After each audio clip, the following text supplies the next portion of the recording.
back to Eclectic Soul Podcast. This girl sitting across from me, I think her name is Jen. You think? Yeah, I know my name's Jen, but but anyway, yes, I am Jen. This lovely lady sitting across from me is Jen, and we are your hosts for Eclectic Soul Podcast. And we are on book 2. Yep. Do you want me to say what the title is? Is that what you're waiting for? Yeah, because A Court of Mist and Fury by Sarah J. Maas. Yeah, but book 2. And we got to what? Chapter 17. We haven't read chapter 17. Yeah, but we finished 16. 16, yeah. Yeah.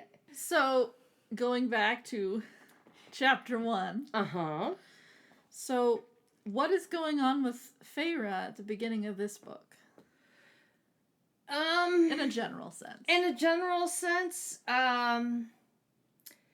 she is not herself. She is really struggling. Mm-hmm.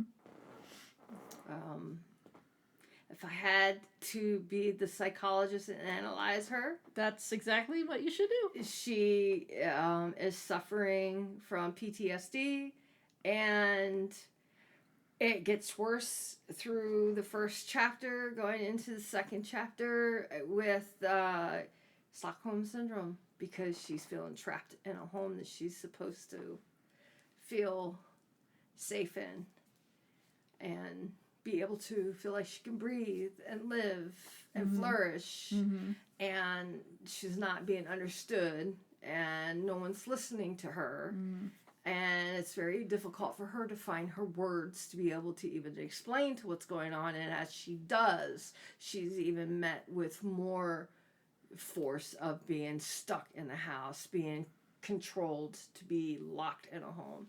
So that's not something you can do. She's already being locked in her own mind, within her thoughts, suffering with PTSD, having flashbacks, going through the scenarios of waking up in the middle of the night, cold sweats, being sick to her stomach because she committed 2 murders in her eyes, because there's still that humanness about her, because she has a human heart in a sense. So she's worried about that. That's bothering her. That's not who she is as a person. Mm-hmm. And here she is now in this new body. She's been given the gift of life again to be a fae. And that's also a parallel that she has to deal with. She's got new skills that she's slowly coming along, realizing that these gifts, even though each one of these high lords gave her essence of them to bring her back to life, to give her the gift of life, she has now gotten a little bit. I think it's shown what we've seen so far, 5 of those. Yeah, she's a Damati, which is she can go into people's minds. Right. So we saw that. She did a little bit of shape shifting. I think she has like a scene where the claws come out of her hands.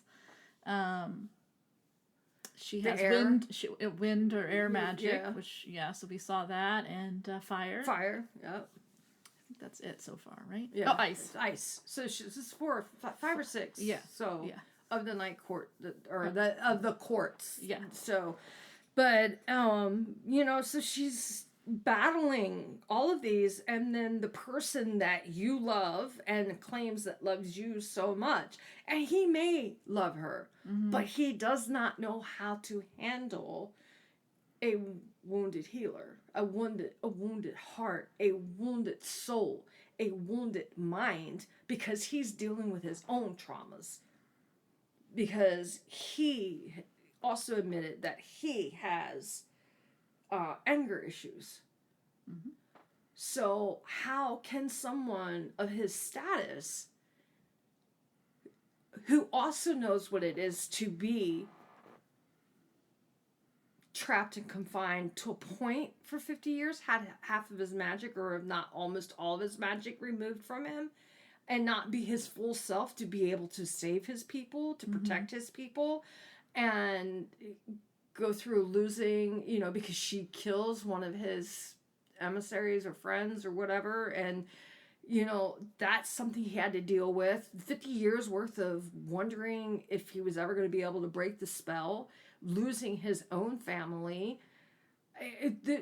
All this is there. He just keeps locking it away, and he just keeps wants to move forward. He's not processing any of this. He's not trying to handle. So how are you, when you're doing this yourself, going to be able to help someone else who needs a breather, who needs to be shown compassion, understanding, that you care enough to say, I understand. Let's walk this through.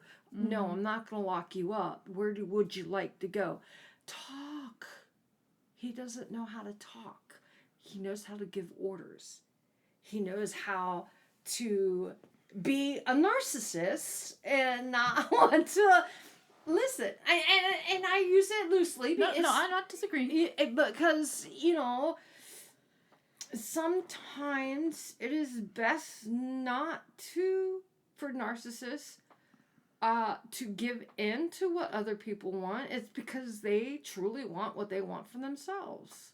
And they want to control. They want to have the upper hand. And that's what I see with this. That is so far in this book. Mm-hmm. And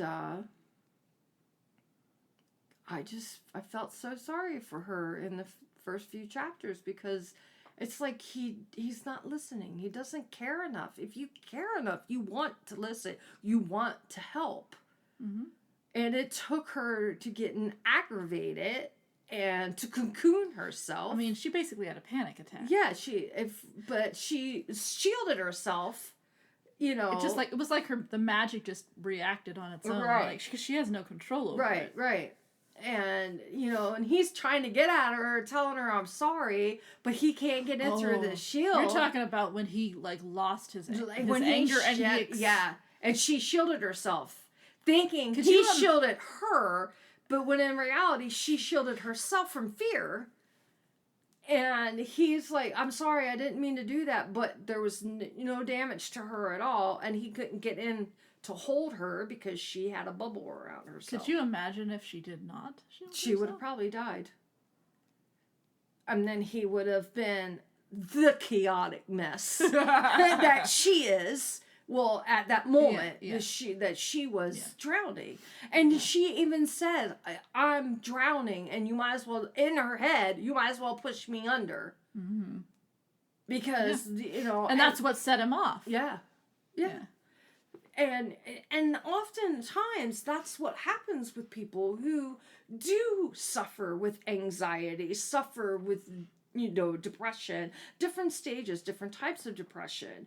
They do feel like they're drowning. They do feel like no one cares. They do feel like no one's listening. And it's because people say they will listen. Mm-hmm. The problem is they hear.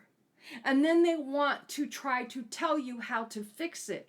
But they're not listening. When someone says, I need you to listen, they need you to shut the fuck up. Mm-hmm. Don't open your mouth. And listen to everything I have to say. And then when I'm done, I will ask you questions. If I want your opinion, I will ask for your opinion. But listen with the ears. Listen with the eyes. Watch what they say.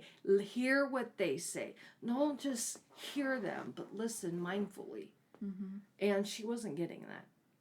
So, sorry, I'm going on a tangent. No, you're actually not going on a tangent. You're still talking about what we're talking about. I mean, because that is pretty much, I don't know how many chapters, but I mean, it's primarily majority of the first part of the book is just this, her going through, trying to deal with, her PTSD. And then also, like you said, there's a lot of other things going on. You know, he's controlling, he's, and you said narcissistic behavior.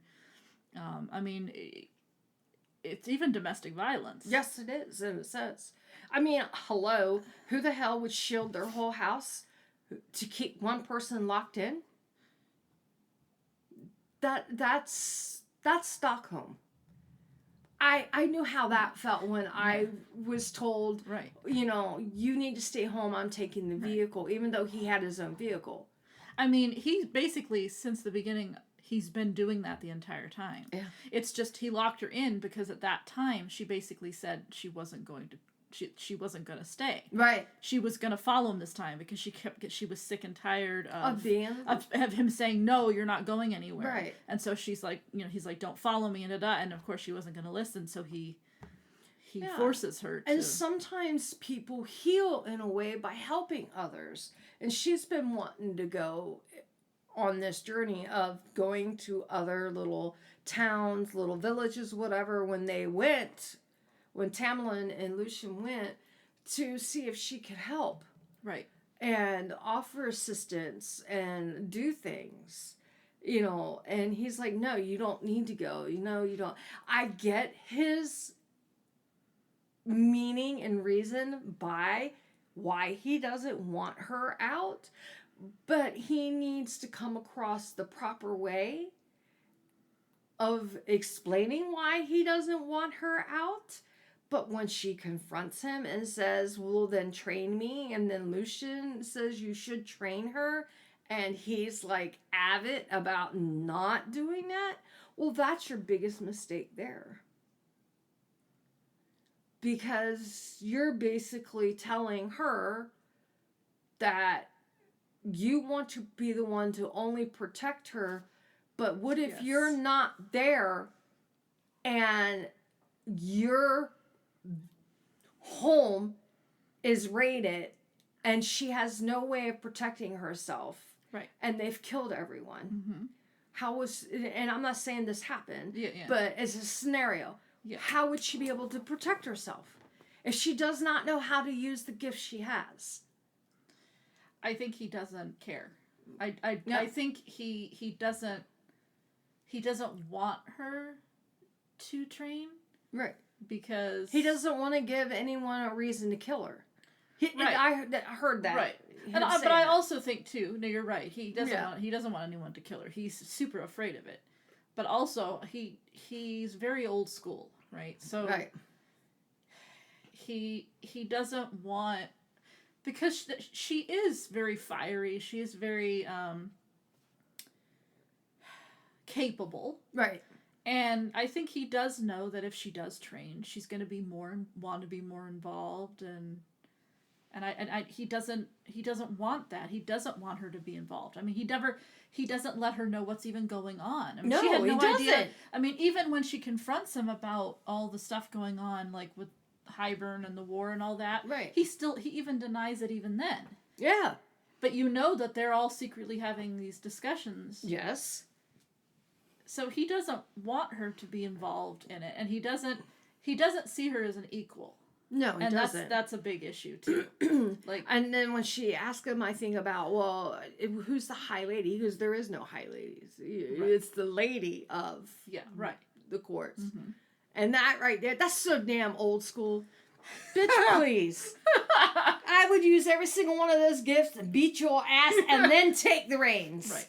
Right. Because, you know, you shouldn't tell a human being, you know, you're not good enough, in a sense, that you know, no, I'm not going to train you because you wouldn't be a good warrior, or you wouldn't be able to defend yourself. That's basically what you're telling her when you tell her, no, I'm not going to train you. Okay, so you want me to lay down and just die when someone comes in the house? That would be my reaction back to him. She got snippy once with him, but I mean,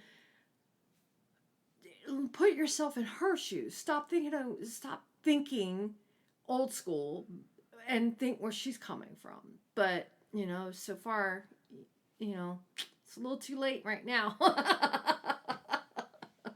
So, but yeah, it's definitely, the beginning of the book is kind of a tragedy. Yeah. You know, it is definitely a female struggling to be seen, be heard, be understood, and to be able to breathe and not feel like she's drowning. Right.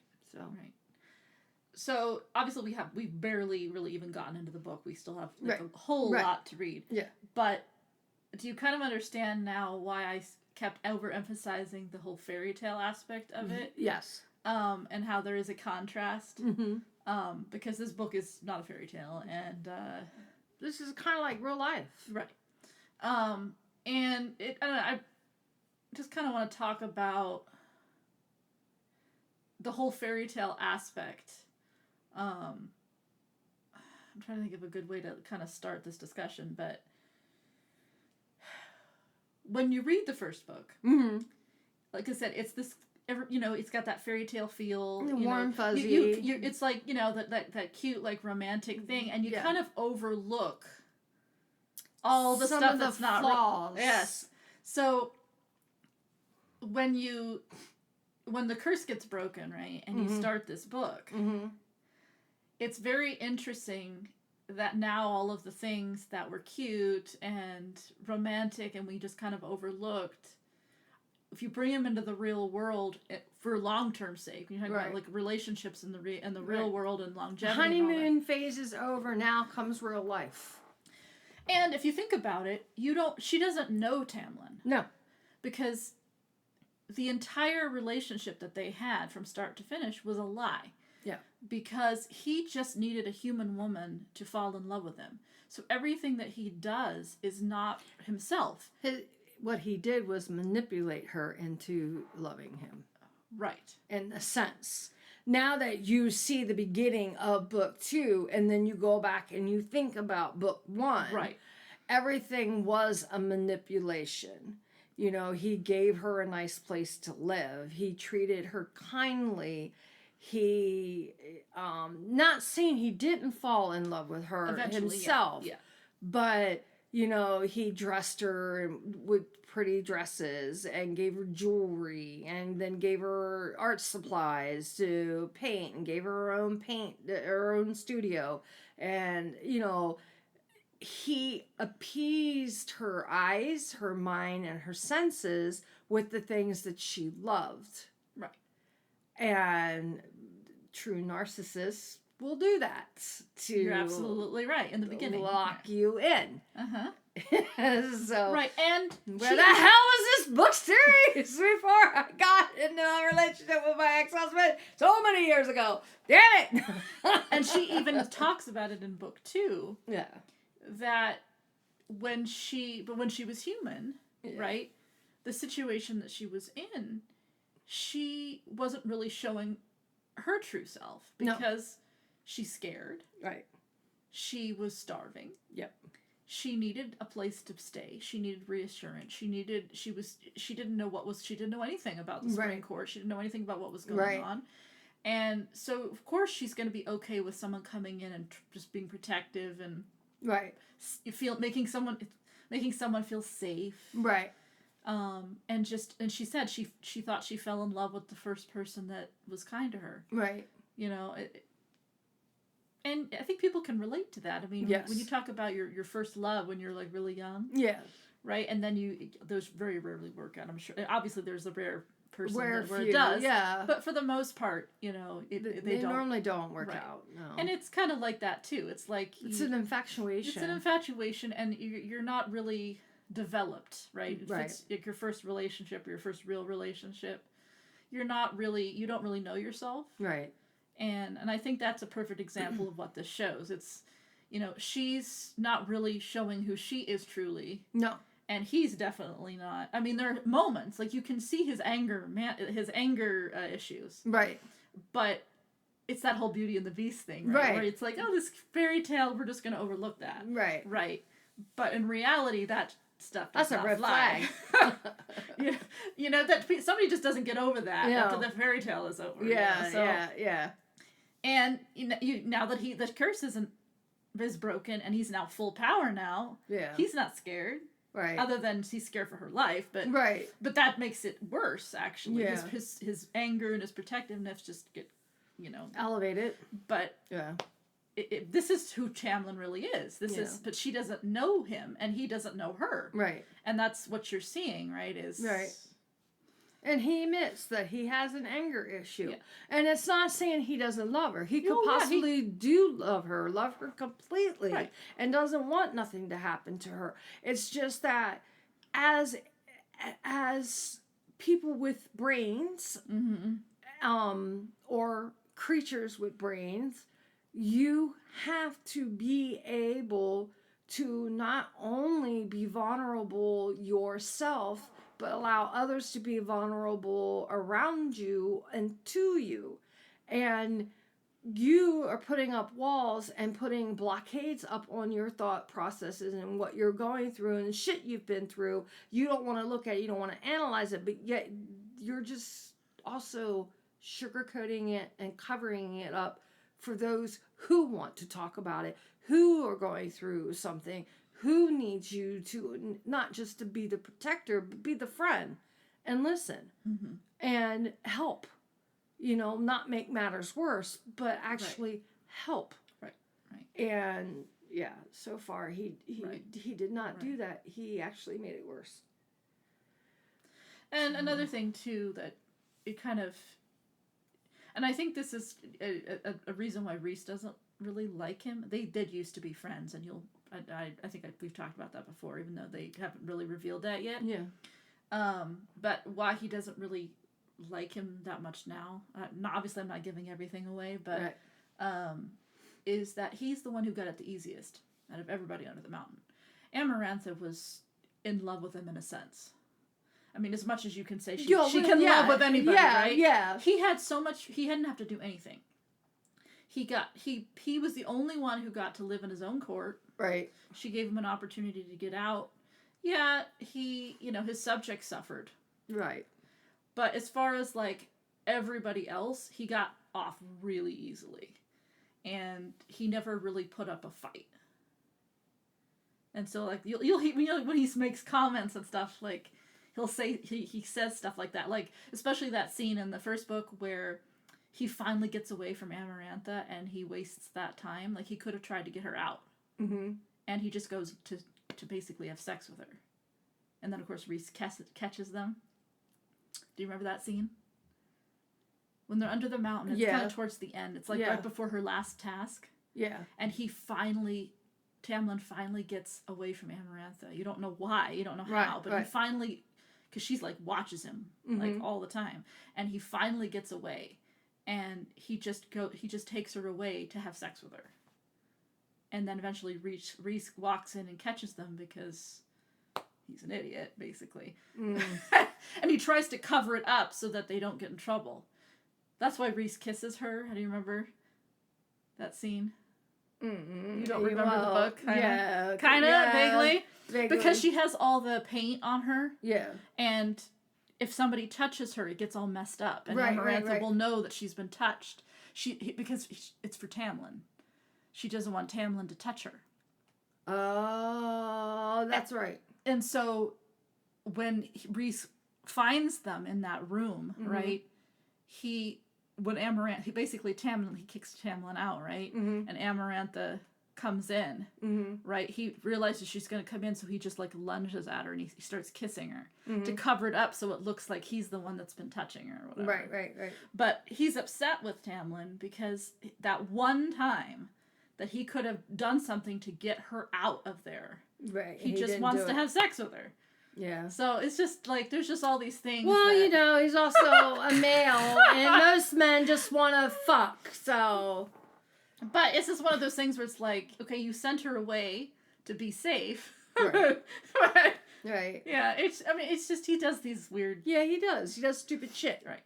Like, I'm sorry, but yeah. So he's had it. I mean, I don't want to say that he's had it completely easy. But he's had it the easiest. He's had it the easiest, right? Because she was in love with him in as much as she can love somebody, right? And she wouldn't hurt him. She didn't hurt him. Yeah. And she was jealous and but she was crazy.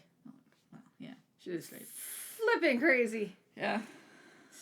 She was like really out there. If anyone needed a ring ding dong ding ding dong ding ding ding ding ding ding, she did. I mean a dong. Never mind. Well, This is an adult show. It is not a child show, and it is an adult book series. Okay, so next, the thing that I want to talk about are we meet some new characters. Yes, we did. So we'll start with the first one, which is Ianthe. Ianthe is one of the 12 high priestesses of Princeton. Yes. And high priestesses, basically they're like priests, I guess, like in religion, right? They lead the ceremonies and the weddings and stuff like that. Yeah. She was supposed to do Tamlin and Feyre. Yeah, Feyre's wedding. And she has a panic attack at the wedding. Yes, she does, and she kind of leaves. Feyre has a panic attack. Doesn't want to doesn't get so close to Tamlin. She gets to a point and she stops. Right. And it wasn't quite good. Stand by. It wasn't quite good. Yeah, it was not a good thing to do. It was not a good thing to do because well, you see, she has a connection with someone else. She has a connection with someone else? Yeah, she has a connection. Are you talking about the eye on her hand? Yes, the eye on her hand. And thoughts. And how she's like, somebody help me. Yes, and she's saying in her own mind, someone help me, please, somebody help me. And looking around, and it's like, I don't, and Tamlin's talking to her, and she's like, oh God, someone please just help. Not, well, oh God, but she's like, please just get me out of here. Somebody just take me away. Da, da, da, da. And then, boom! Look who enters. Sorry, don't mean to scare any of you that are a little faint of the heart, because I'm very dramatic. And Rhys shows up. It's his week for the month.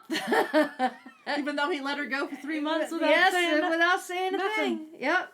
And it's because he could feel her panic attack, and he knew she needed help. Mm-hmm. And he wasn't going to let her suffer because he is trying to be a friend to her. Mm-hmm. And that's the unique thing. He wants to be her friend. Right. He was her friend throughout the whole Under the Mountain thing. Right. He didn't have to do the stuff that he did, but he did that to be able to help her because he didn't want her to fight alone. He didn't want to fight alone. Mm-hmm. So... And I also think that he kind of understands because of what he's gone through a lot under the mountain, even though he acts like everything's okay. Yes. But, he basically was Amarantha's sex slave. Yes. And whoever drew that naughty thing of Amaretta behind him with her arm over that photo or that painting or sketching that I saw... That was naughty. I know where she's all like draped over. Yeah, and she has like, the eye. I'm thinking, get off of me! Don't touch him. You're not good enough for him. That's my dark vampire. Get away. Come bite me. But yeah. Yeah, no, he comes in and takes her away, and he also understands how she feels about killing people. Right. Because he basically had to torture and kill people for Amarantha. Right, and he didn't like it. He doesn't like killing. And he actually, I think, made that comment in the first book. Mm-hmm. Well, and you can kind of see it because, when she calls him over and she tells him to do things, sometimes he'll, not do exactly what she asked. Yeah. Or he'll, try to take people's pain away by, going into their mind and, whatever. So he comes and takes her away to his home in Night Court area. Mm-hmm. But he takes her above the mountain under the where the Court of Nightmares is, yes. Even though you don't see it right yet. Yeah. And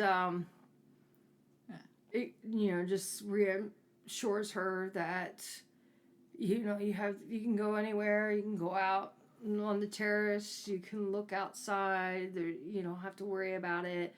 You can sleep when you want to sleep, eat food when you're hungry, whatever you want, that's it.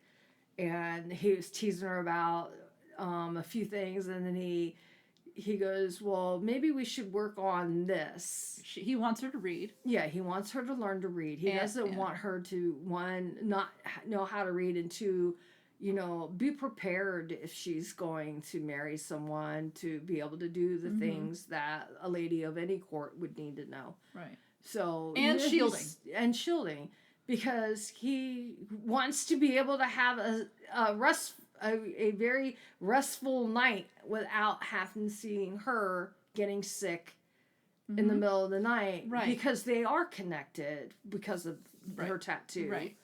And so that's, for someone to say, yeah, we need to teach you shielding because I don't want to be woke up in the middle of the night every night because you're vomiting and I can't go back to sleep because he's stressed out. And it's not like he can just pop into her room and say, hey, what do you want to talk about? He can't be that friend. Well, and she's also, at that point, too, she's not really ready. No. She's still talking about Stockholm Syndrome, right? Yeah. I mean, she gets angry with him, and she's kind of snarky, and she calls him a prick. And it's because, I think she's, like, at war with herself at that moment, right? Yeah, because she knows deep down that she didn't want to be there, right? Right. But at the same time, she feels like she's betraying her home. Right. So it's like this, she has to be angry at somebody, so she's being angry at him, but in reality she's really angry at herself. I know you're bad for me. I'm just sitting there listening to the songs playing in my head. And the other thing too is I think he's training her to shield because he realizes that the High Lords are going to come after her. Yeah. And even Tamlin says that like later after he's kind of forced to deal with the fact that she's got powers, right? Right. Not all the High Lords are going to be super happy that she's now has all these powers. But they gave her those powers when they gave her life. Well, it's never been done. It's never been done before, and so they didn't know. Right? Nobody knows other than Tamlin and Rhys that she has powers. Oh, and Lucian. Yeah, I just met the High Lords, but yes. Oh, okay. But yeah. So none of the High Lords know. Right. And because it has never really been done before, right? But if not all the High Lords are wonderful. I mean, they all have. They were wonderful at that moment to give her life because they were all grateful slaves for 50 years, right? But to know that, and they also made the comment too that what if she's abducted and they use her as a slave to bred more children to be powerful because she's going to pass down all those powers to her children, right? And so they'll also be, if she could be kidnapped, but also she could be married. They could marry her too, and then all the High Lords would be pissed because they're going to look at that court as a threat, and so there's all these complications and stuff going on. So she's a risk for all sorts of different reasons. Yep. So I say, F it. Right now, as where we are at the end of chapter 16, I just said, no more High Lords. It's just going to be the one big empress. She's going to govern everybody. She's got everybody's powers. They might as well just behave and sit down. Because she going to rule the town. We will see. But, that's just what we're thinking, Yeah, we will see. But, it's very upsetting to know that she's going through the PTSD, going through Stockholm Syndrome. But as chapters flow by, she's starting to get a hang of what she needs to do. Her writing and the shielding, and she can do both of those pretty well. Well, yep. And then where she wants to be and actually voicing what she wants to do. She's not afraid to voice what it is she wants. Mm-hmm. So I found that you know, that's strength. That takes a lot of strength, a lot of courage after what she's been through. I mean, she still is attached to Tamlin. Yeah, she's just not. She doesn't want to be there right now. Because of what happened. Right. You know, that whole locking her in the house thing was like the last straw, and because of that panic attack, she just can't, she knows she can't be in the spring court right now. Right. Speaking of locking her in, she had such a huge panic attack at that moment that she cocooned herself within darkness. Yeah. That her ring that he gave her melted off her finger. Yeah, because well, I think because she was also the firepower maybe too. Yeah. Well, I think all her powers went off at that moment. Yeah. So, and then someone had to come and save her. So speaking of new people, and we spoke a little bit about Anthe. Yeah. So, but Morrigan, right? Yeah. She comes and takes her away, and that's because Rhys can't go there. No, because she just came back from being at Rhys's for a week. Right, and the only reason why he was able to show up to get her was because of the bargain. But High Lords cannot just show up in other people's territories and it'd be okay at any time. Right. Because then they start a war between the two right. courts, and it's not a really good time to do that right now because they are probably going to be going to war over other things. Right. So Rhys can't go there, so he sends Mor there. Right. And Mor comes in, and she basically knocks out all of the servants, or not the servants, all but Alice, the sentry, the sentries. Right. And Alice basically lets her to take her. Yeah. Because you kind of hear the conversation in the background. Right. Where she's like, please take care of her or whatever. And I think that's because Alice, even though she works in the spring court, she's actually a summer court fairy, and she sees what's happening to Feyre, and she knows it's not a healthy place for her to be. And so that's why she doesn't really put up a fight. She just lets her be taken. Yeah. And then we know that Mor takes her to some other place. Yeah, I don't think it says which court. Yeah, it was a court or a thicket or something. Right, and then Rhys comes and because he just couldn't be on Spring Court's property to take her. Right. Well, because Tamlin would go to war. That narcissist, Even if Feyre said, back off, I don't think he'd even listen, to be honest. No. He's got issues. I got issues. You got them too. Yes, I'm sorry. I got all these songs in my head that I can probably make my own playlist. There you go. But and Mor is funny. I think she is. She's very optimistic and kind of upbeat and for her age. For her age, she's super old. She's super old, man. But she's still got it, Yeah. She don't take no crap. No. She's now is she the number 2 or the number? She's 3. 3. I was gonna say because the girls are 2nd and 3rd, where the boys is 4th and 5th. Right. Wow. Right. Yeah. But she's still up there, She's still up there, and she's from the Court of Nightmares. You learned that a little, at the very last chapter. Yeah. So, but she hated being there, and a lot of it has to do with how she was treated. Yeah, I won't go into that because you haven't gotten there in the book, and I don't want to give anything away. But you do get a sense, because she even says it in the last chapter too, that she understands how Feyre feels. Right. Because the Court of Nightmares, a lot of places don't let women do what they want. No. It's very old school. Yes. And she had a very similar situation happen. Come the fuck from the past and step into the future, please. Thank you. Sit down. So, it's time for the girls to rule. The boys drool. I'm sorry. No, you're good. This is an empowerment for women. It actually is. It really is. It is. It's very much an empowerment. No, it is. So... And Feyre's really shocked by that. Mm-hmm. That he has 2 women that are like his second and third in command, right? You know? And even the 2 Illyrians, right? Cassian and Azriel, right? They're not even high fae, no, and they're bastards at that too. Yeah, so they're not even like, because even the Illyrians have lords, right?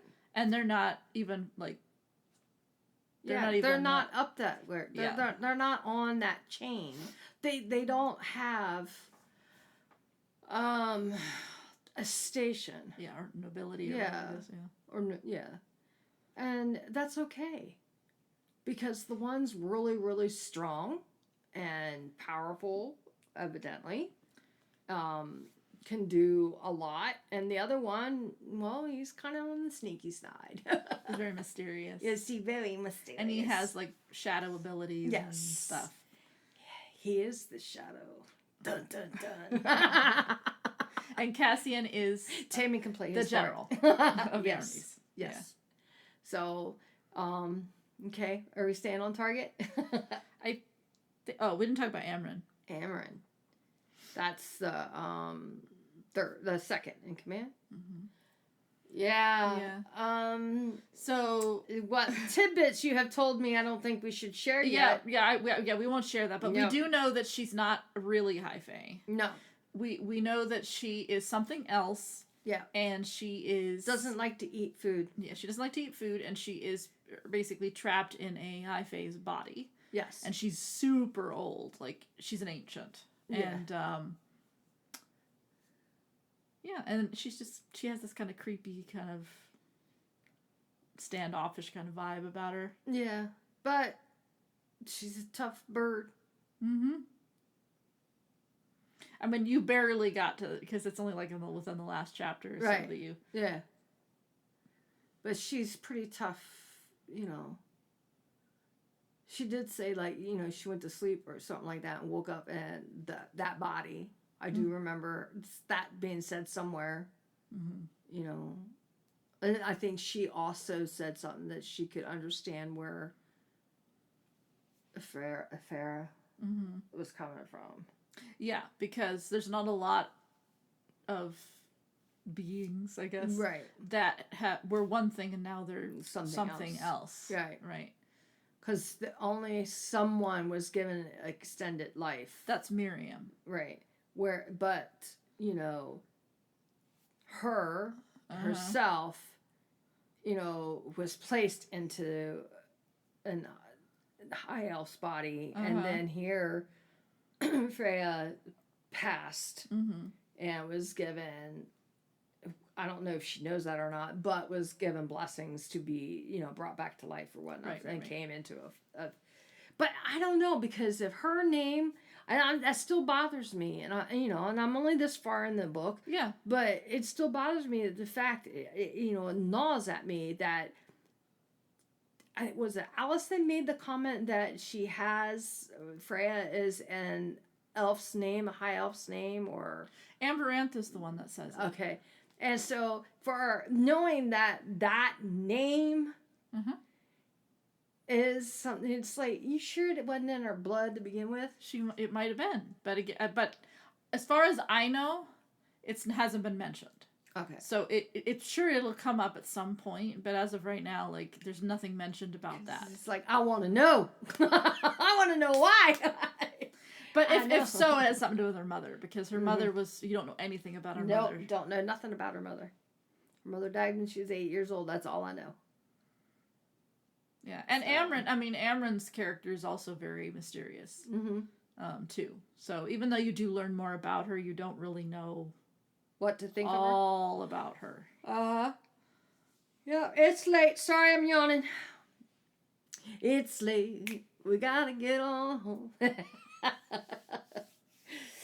Oh my God. Okay, what's it? What this who's the next newbie? I think we covered all the new characters, unless I'm missing something. I think all the other characters were in the first book. Okay. Because, Lucian, obviously, was in the first book. And, no, we didn't really talk about Nuala and Cara Dwyn in the first book, but that's the twins? Those are the twins that are basically, I mean, I guess they're kind of like servants. But they were with her under the mountain. Right. But they're actually night court and... Yeah, and he, Rhys brought them with, them when they went to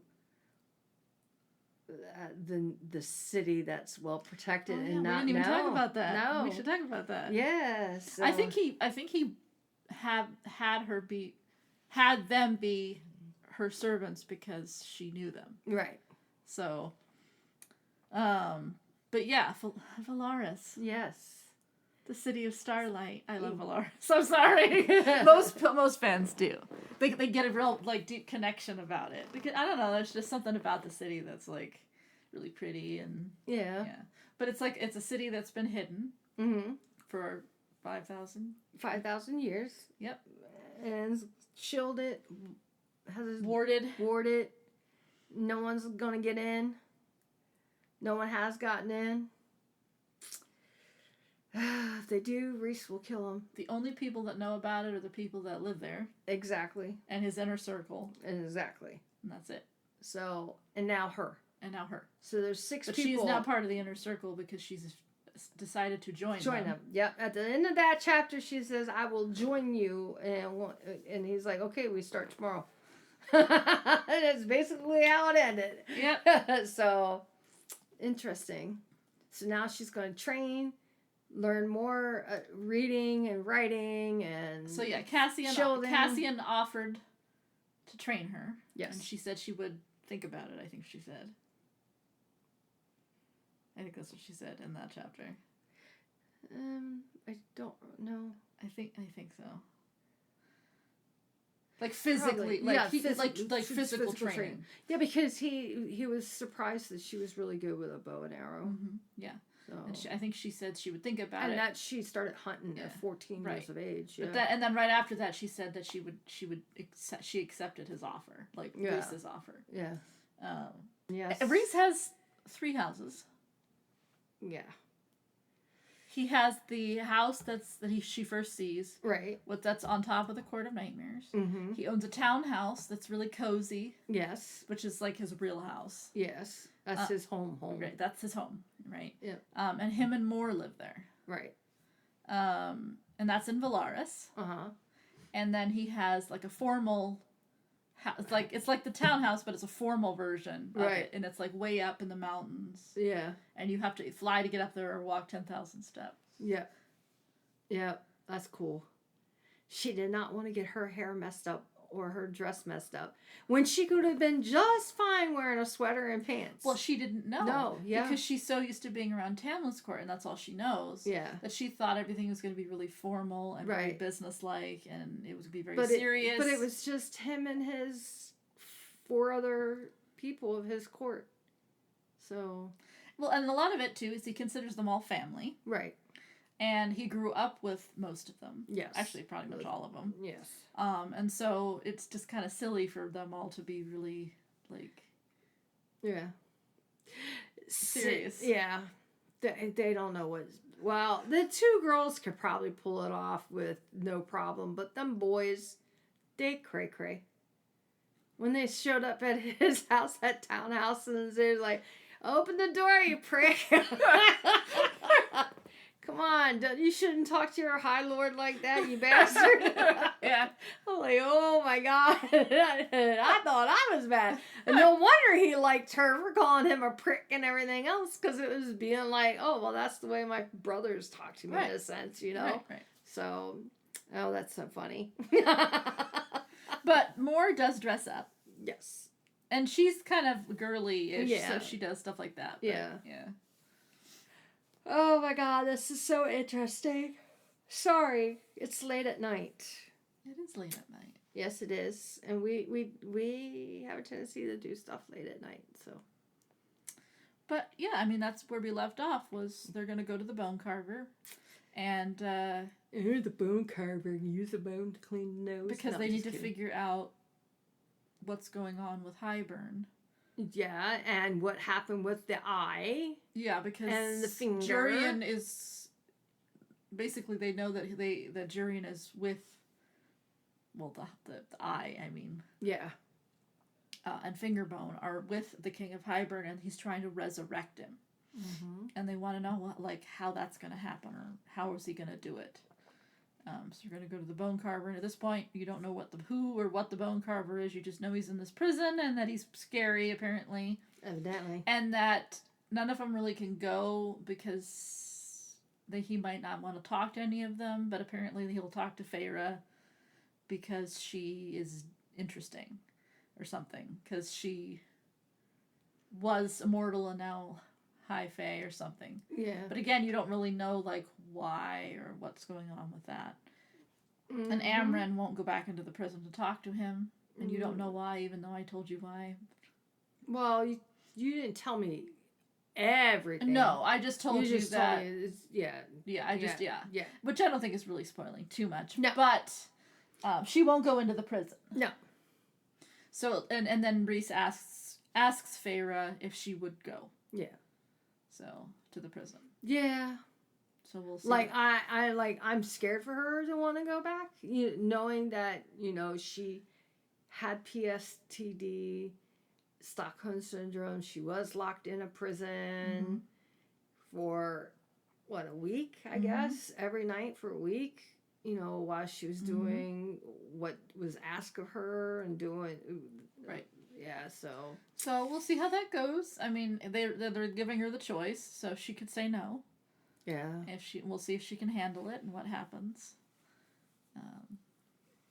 Yeah. And we'll see, what happens with her and going forward, and if she goes back to the Spring Court and what.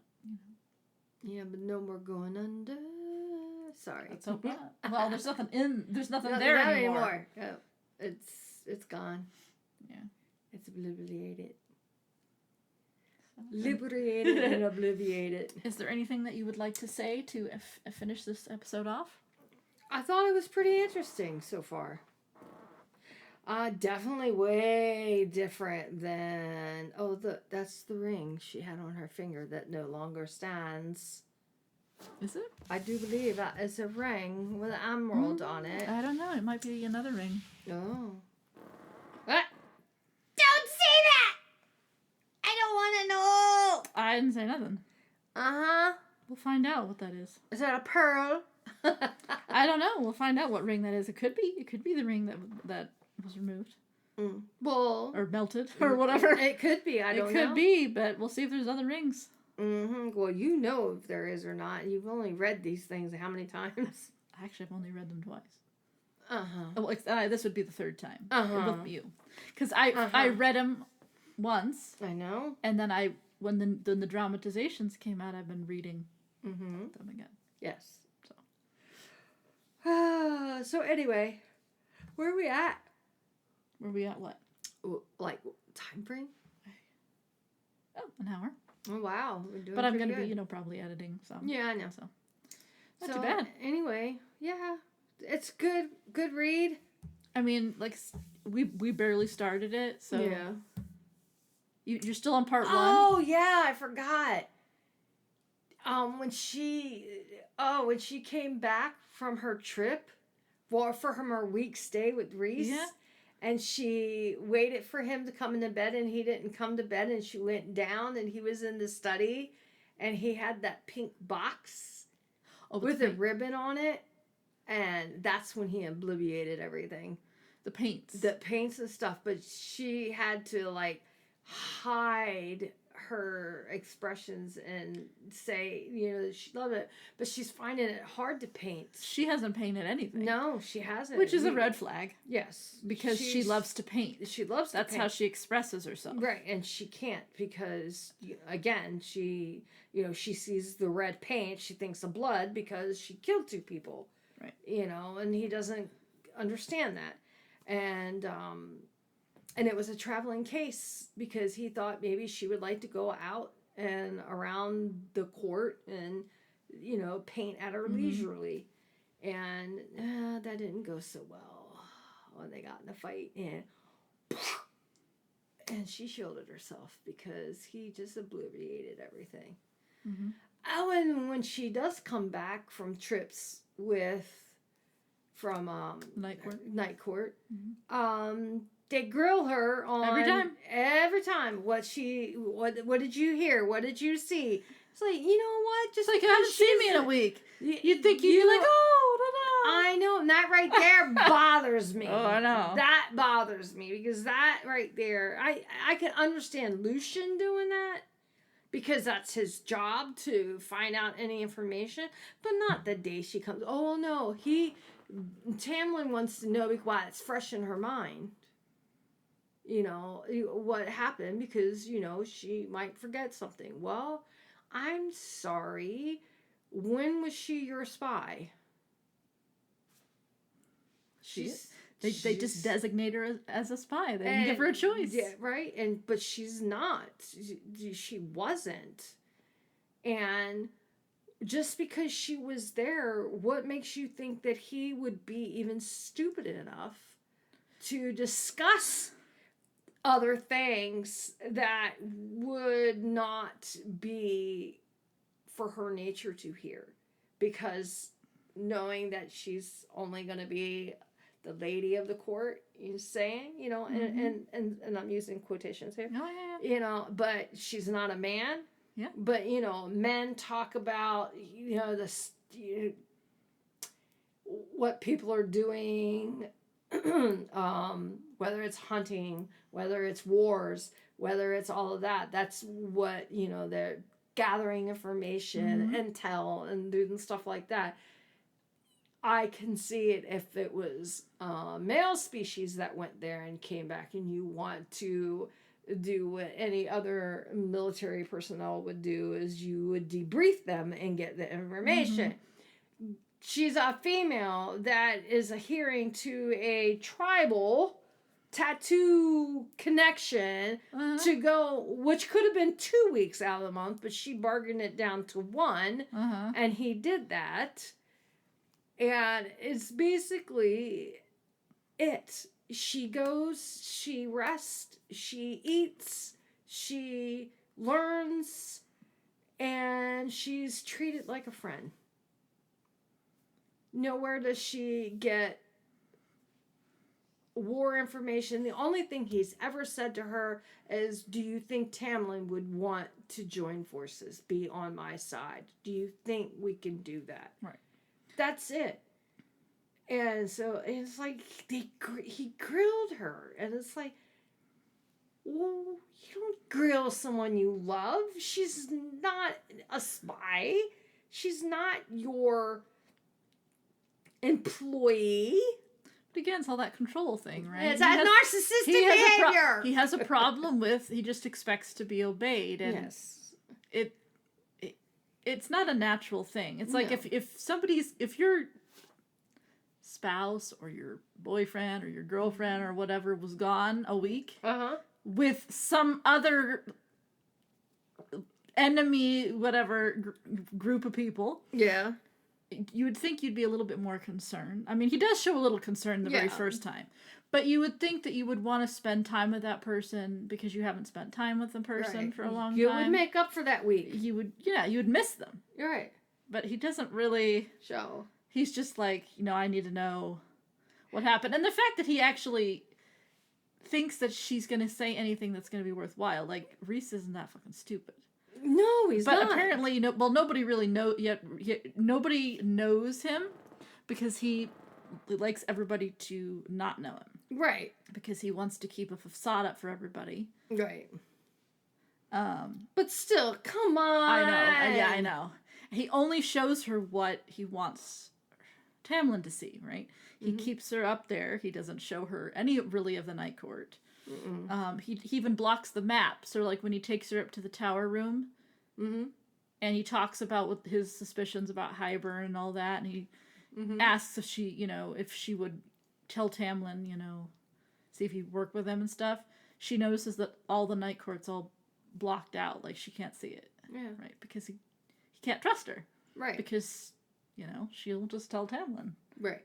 And he doesn't want Tamlin to know, so. Right. And it's not like he doesn't know that she's not telling him, because he can hear everything. And they're in a relationship together. I mean, he's not right an idiot, so. But no, Tamlin's pretty stupid to think that, and getting into all of that, that's when, I told you today in the car, he's such a narcissist that it's not funny. Right. He just wants to be on top of everything and keep everyone under his thumb, and I mean, he controls everybody. I mean, he controls Lucian too. I mean, that's a whole nother discussion. Yeah, that's not right either. I mean, Lucian tries to help Feyre, but at the same time, it's like when he was running down the steps to go catch up with Lucian, I'll talk to him. I will try again and talk to him about training you. And, you can't get out. Servants can come in and out, but you can't come out. I mean, he even took her the one day to the village, right? Like, she thought that Tamlin let her go, and he's just like, no. I brought you with he's me. not here. I'm just going to take you. Yeah. So, and besides, someone who's been cooped up in a prison, someone's cooped up in their mind, do you seriously think they want to be cooped up in a house? They want to get out. They want to go. They want to get away. They want to see a change of scenery. They want to feel like they're wanted. He doesn't know her. That's the problem. He thinks that she just wants to be. He knows her. Yeah, he thinks he knows her. Yes, but he doesn't. No, he don't know shit. And now she's gone. At least for now. And I wonder what the hell he's thinking now. Well, we don't know because he was supposed to be gone for a really long time. 8 weeks. Yeah, so he probably doesn't even know. Yeah, Alice probably wasn't going to let him know. Well, he'd have to. Well, she's at home, so I mean, until he gets back, right? Lucian's with him. I mean, someone could send word. They could, but I doubt Alice is going to say anything. No. Of course, we don't know. We don't know. No. So we haven't gotten there yet. Yeah, we haven't gotten there yet, and we don't know how long. We know 8 weeks. Could be 8 weeks before he finds out. So. Yeah. And she might be back within 8 weeks. We don't know. Who knows? Unless you, pull it out of me. No, and it'd be... it would be really funny if she did go back before he came back, and she'd be sitting outside, and he'd be like, how did you get out here? Oh, wouldn't you like to know? Well, I will tell you something. Oh. Well, I can edit it out, but I'm not, it's not really super spoiler, but I'll just throw this in here. She's going to tell us a little piece. She does go back to the Spring Court. Oh! That's all I'm going to say. She probably goes back and says, I don't ever want to see you again, you bitch! Hell no, I will not marry you, you narcissistic fool! If you were Feyre, would you go back and marry Tamlin? No. Not after what I've been Would you be upset if she did? It's not my life. It's her life. Okay. But if I was her and I went back, I would not marry Tamlin right away. I would make him work through his anger issues and make him listen and make him want me as her, be a part of his life and to share everything. Right. Not...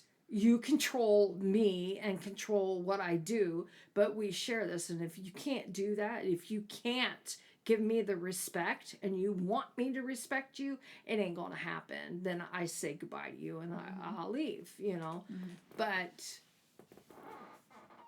I know from my own experiences that even if my ex-husband ever came back into my life again and said that he totally changed and showed me, I'd say, no, sorry, this girl ain't playing that. Nope, keep stepping. But other than that, no. Don't do it! Don't do it! You'll be like, you'll throw something across the room. I mean, son of a bitch! Well, you're not going to find out until I know your birthday weekend. My birthday weekend. Oh my God. Well, actually, you might not even find out then. Depends how far we get. I know. We still have 4 hours, I think, or three or 4 hours left of part 1. Yeah. Oh, it's in the second half of the book. Is it really? Second part of the book's my favorite part.